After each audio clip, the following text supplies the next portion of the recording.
Welcome. If your Snapchat notifications are getting a little too crowded with Bitmoji friend updates, you're not alone.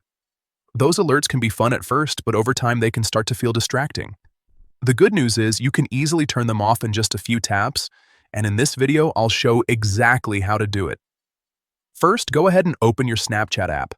Once you're on the main screen, look at the top left corner and tap on your Bitmoji or profile icon.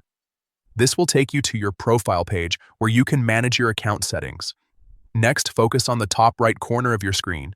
You'll see a small gear icon, which is your settings menu. Tap on that to open up all your Snapchat settings.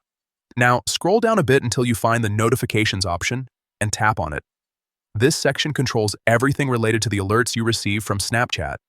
Once you're inside notifications, look through the list until you find the option labeled Bitmojis. This is what controls those friend activity notifications that show up based on Bitmoji interactions. To turn them off, simply uncheck or toggle off the Bitmojis option.